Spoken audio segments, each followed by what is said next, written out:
Hello, everyone.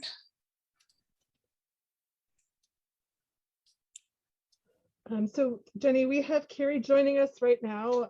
Carlene isn't able to come, and Kyle will join us if he's able to, but he had something unexpected arise today. Awesome. So as soon as Carrie gets joined, I will call the meeting to order at 5 o'clock. Can I have a roll call, please? Sure. Nelson, Here. Shuda, Here. Stata, Here.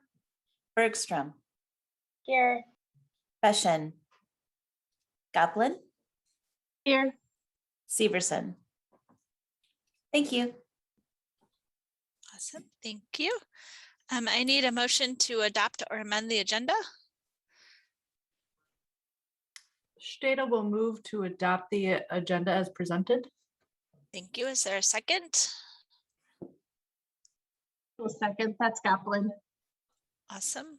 All in favor, say aye. Aye. Opposed? Okay.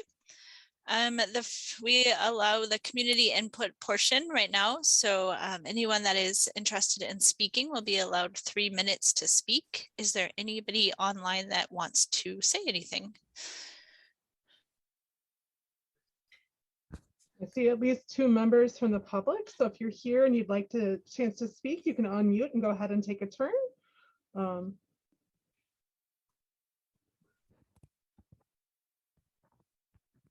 Right, and if you wanted to speak but are having trouble, you can either message me in the chat or just let us know if you're having trouble and want to speak later. We'll come back to that if you're having a hard time. Awesome.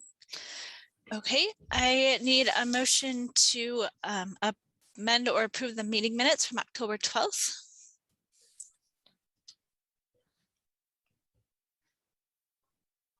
So moved by Goblin. Okay, is there a second? Second by Bergstrom. Okay, all in favor say aye. Aye. Aye. Okay, thank you for that. Next is review and payment of bills and review and accept financial reports. Can I have a motion for that? So moved by Bergstrom. Is there a second? Seconded by Goblin. Okay. Jennifer, what do you want to tell us all about? So the 2 things I wanted to note is we did have our carpet cleaning done, thanks to Laura who coordinated that, Laura Dewey. We skipped it last year because of the pandemic, but did do it this year. The other thing you'll see of note is there's some HVAC repairs. We had a significant series of HVAC troubles and leaks in different places over the late summer and early fall. So you're seeing the cumulative bill for all of those troubleshooting instances, including leaks in the youth services and adult services office and the book drop room. So those are have been since resolved, it appears, but there were some issues that we did have. If anybody has questions on any other expenses, please let me know. Those were the ones I wanted to talk about. Anybody have questions?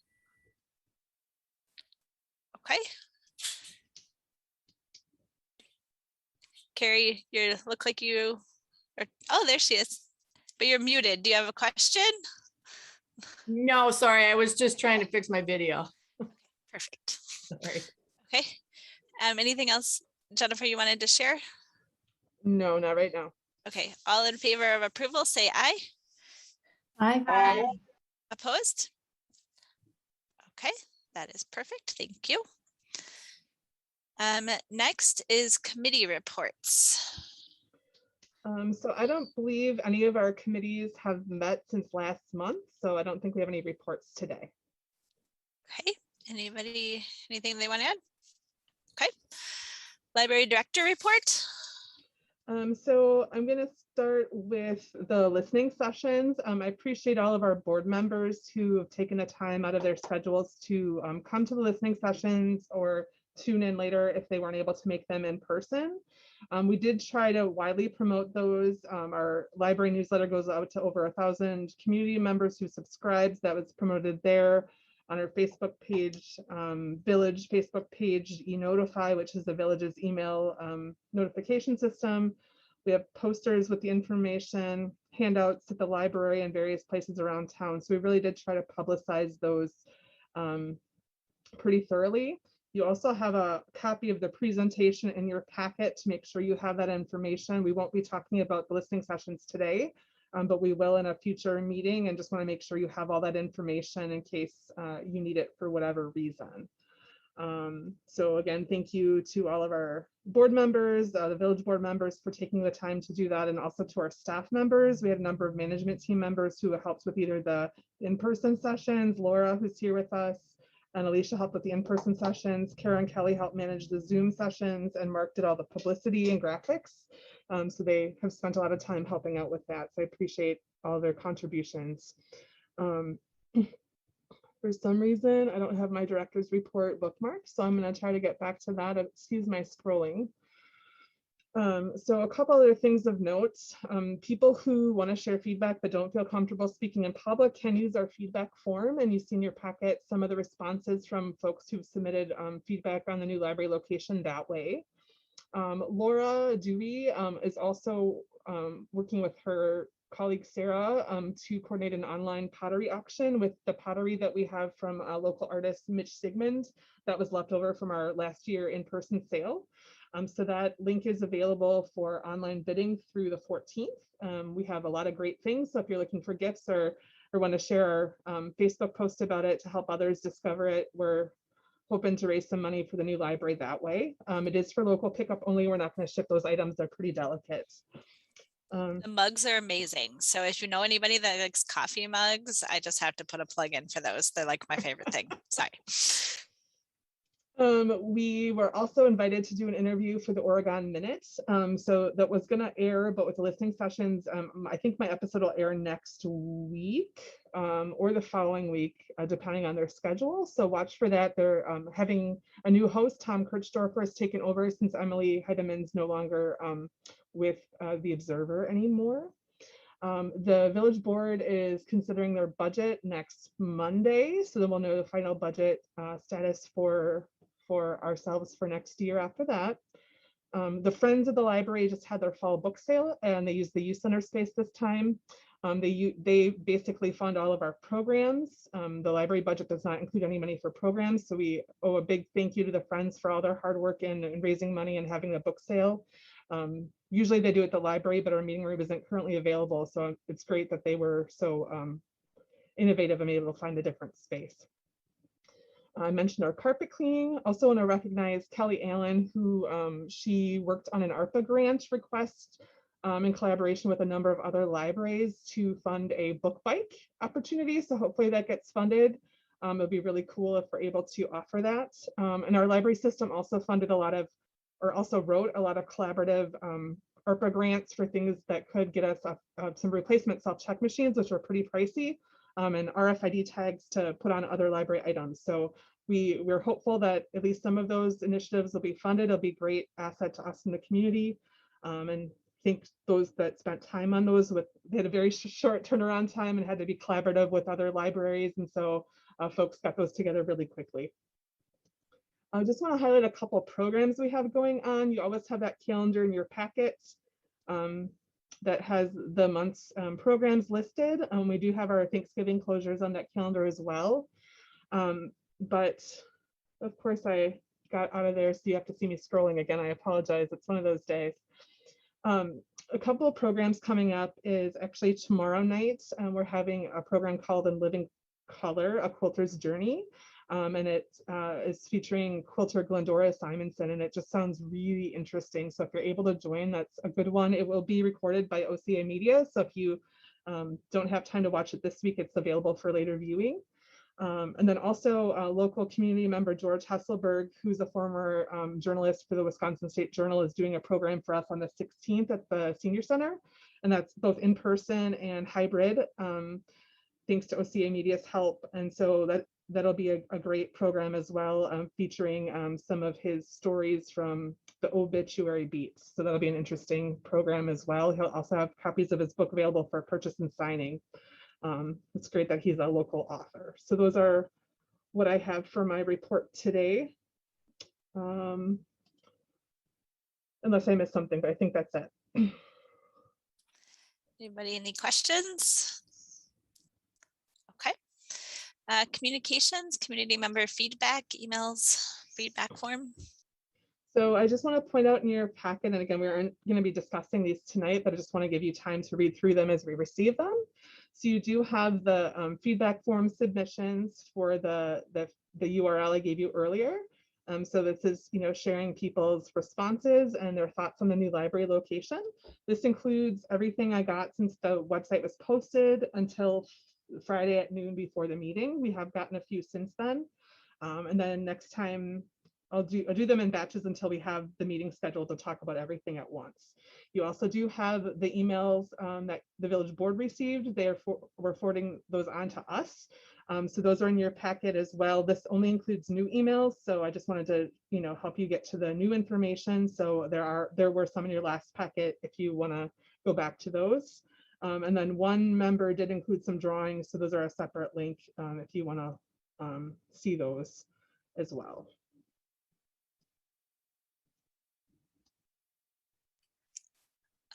Memo by Martin Shanks for Village Board Packet regarding trading. So this was in the village board packet, and just because it talks about things that are pertinent to the library board, I did include it for your reference either today or in the future. One of the sections it does talk about is the role of the library board. So I just wanted to point out that section. It's on page 117 of our packet that talks about responsibilities that you have. There's kind of a unique relationship between the library board and village board. So that's worth just taking a peek at.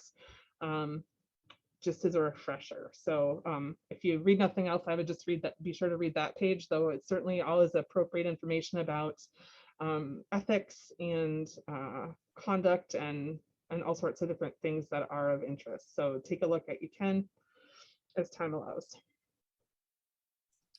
Thank you. We don't want to go to jail for being on a board. Just my personal opinion. Village board announcements. I know Carlene's not here. Jennifer, I don't know if there's anything you want to share. Other than the budget that they have coming up, I can't think of anything else that they're working on that would be of note tonight. So, Okay. School district announcements. You may have heard we are state soccer champions. That was an exciting piece of news. But we also had a first place finish for our Oregon math team. So our kids are doing all kinds of great things. And it's parent teacher, or I would say family teacher conference time of year. And it's also the time of year when most students are involved in their first concert of one kind or another. So all kinds of exciting things that are happening. And we really love to celebrate the achievements of the kids. Awesome, thank you. Okay, discussion and possible action items. Amendments to internet and computer policy.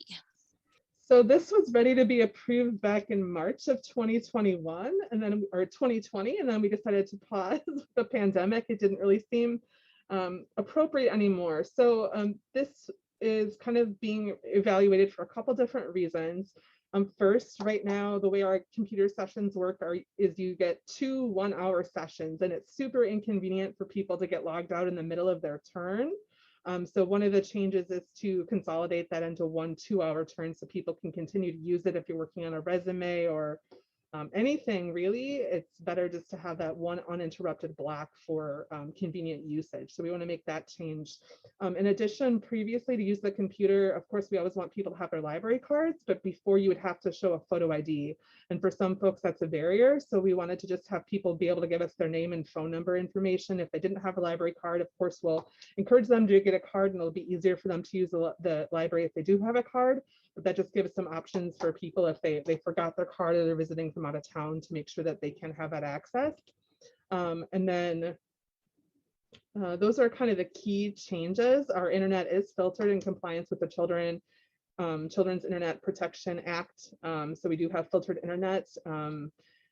that would block any content that's deemed inappropriate. Adults can override the block, saying they attest that it still is appropriate for viewing in the library. Children cannot override the block. So we do have that filter protection in place. Are there any questions about the proposed policy?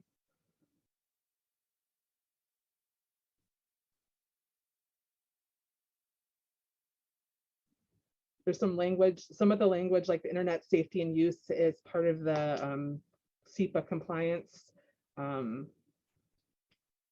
because we opt to filter.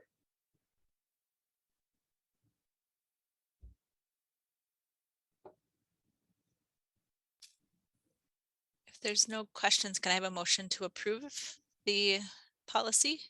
So moved by Stata. Is there a second?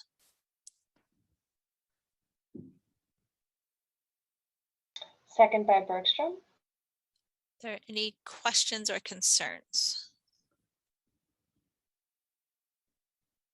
All in favor, say aye. Aye. Aye. Opposed?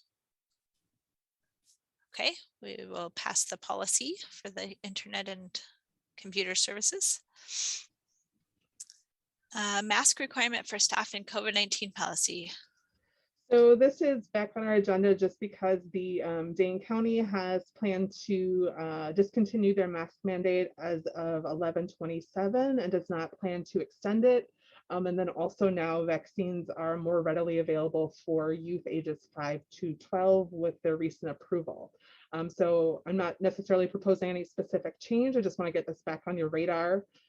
Currently, our patrons, once that mask mandate is expired by the county, our patrons would be able to choose if they want to wear a mask in the library or not. So it'd be recommended but optional, so people can decide for themselves. But we do have a policy in place requiring staff to wear masks in the library, except for doing certain activities. And then if they're working off-site, they can follow the requirements of the off-site location they're at. So for example, if they were in the school and the school required masks, they would have to wear masks. If they were at the village hall and the village hall did not, they could go by the village hall's rules. Also for outdoor programming, they don't have to wear a mask, but except for when they're within 6 feet of individuals ages 0 to 11 for safety. And Kelly and Laura, Wendy do tend to be extra safe, but sometimes it's just hard to project outside with distance to be heard. So if they're far enough away, they would not be able to, or would not be required to, though they tend to err on the side of caution. So at some point, in the future, we'll have to consider when the appropriate time is to take that requirement away for staff working in the library.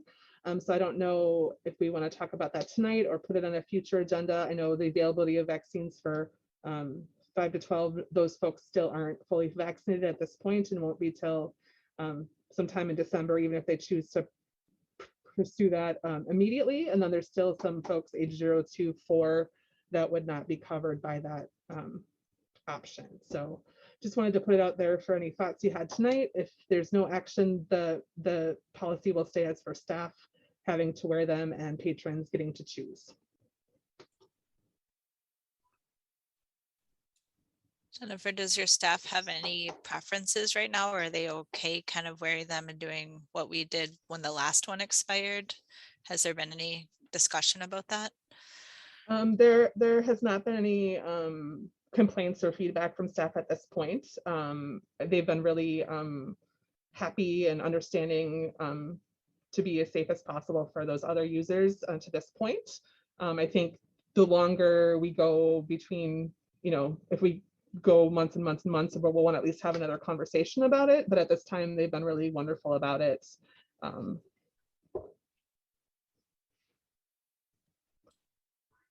Does anyone have any thoughts, or maybe this is something we can talk about, at our next meeting, or maybe even January, just to allow December to have that second vaccination and then talk about it at our January meeting? Is that an okay option, or does anyone else have other thoughts?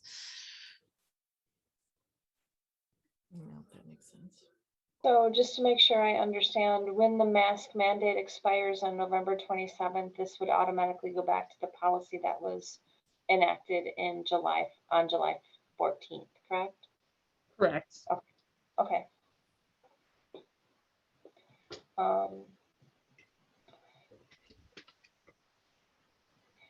Just related to kids in the library, knowing that it's going to take another 6 weeks. Actually, it's probably going to take more than 6 weeks for our students who are our young people to be immunized, who were just made eligible. When they're in the library, do most of them spend their time in the separate children's section? How much interaction does the average public or average patron have with students who could potentially be not immunized yet? It's a great question. So right now we have a couple things in place that do try to add extra precautions. So first of all, we've been limiting capacity in the library to 30 people. We recently did increase that to 50.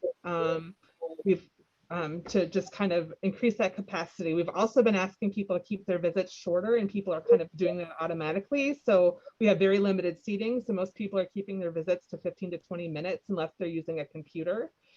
We do have a separate children's area, but in the tiny library we have and everything kind of on top of each other, it's really up to parents to make sure they're in a place that they feel comfortable with. And sometimes during busy times, like right after story time or certain times of the day, there can be a lot of families and youth in those areas. But people kind of self-police how their own comfort level and what they feel comfortable with for their family. So yeah, they're able to keep distance. We're trying to get people a social distance, but again, it kind of depends on who else is there and the time of day and how busy it is.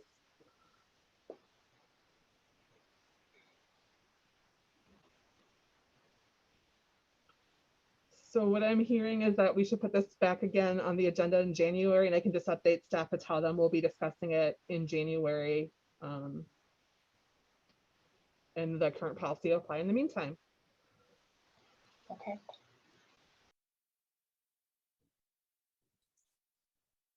Okay, that sounds like a plan. The next item is joint meeting with the village board. So at this point, I think we should plan on a joint meeting with the village board tentatively on December 6th for those who are available. I think what we'll need to do, I talked to Martin a little bit, and I think the plan will be for us to kind of review the feedback from the listening sessions and then to reconvene with the village board to see, to talk about those things together and to see what the next steps are, what information is needed, and kind of how to proceed together regarding determining the site for the library.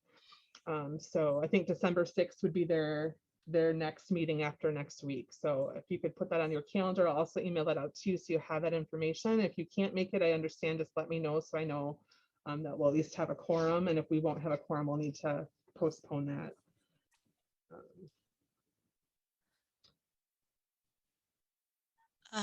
Do we want to schedule a special library board meeting to have a discussion about the feedback and things before we meet with the village board? So that we can maybe have that have conversations amongst ourselves to understand what we're thinking about.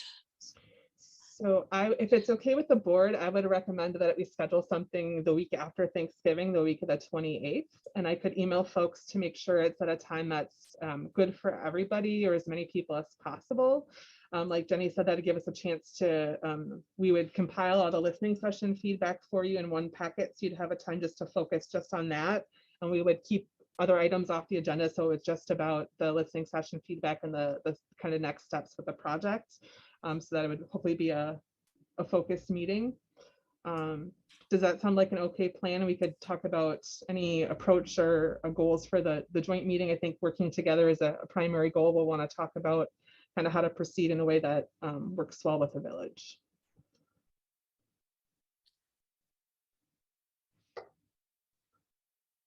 Okay, so if folks are okay with having a special meeting, I will send that out. Again, I really appreciate all the extra time you are all investing over the last couple months. I know it's a lot of time, so thank you for all you're doing.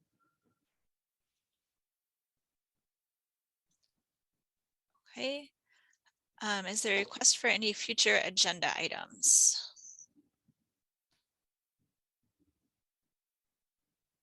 feel like there was something I was supposed to remember to say, but I think I can't remember anything right now. So I think we'll just make sure that it's on there if I think about it. So that's everything for the meeting. Does anybody have anything else they want to share before I take a motion to adjourn? And just a reminder that if you can make it, we do have an in-person listening session on Saturday at 9:30. If you can't make it, I'll send a link out for you to view it on OCA Media afterwards. And quickly, I just wanted to say thank you to Jennifer and everybody at the library for all of the work that they've been doing to hold these listening sessions. I truly appreciate everything that you guys have done in such a short amount of time to get these going. So thank you. I want to second that. Thank you for mentioning it, Laura. And not only is it you're taking the time, but you're doing it very well. People are really having the opportunity to speak their piece, and that's really important in this process. So thank you for designing it with so much thought and care. Thank you all for your comments. I appreciate it. If nothing else, then I will take a motion to adjourn. So moved by Steda. Thank you. Is there a second? I'll second. Oh, there we go. Carrie. Carrie is a second. All in favor, say aye. Hi. Opposed? Okay. Thank you guys for your time. I appreciate it. Have a wonderful Wednesday. Good night. Thank Bye. you. Night, Bye, everybody. everyone.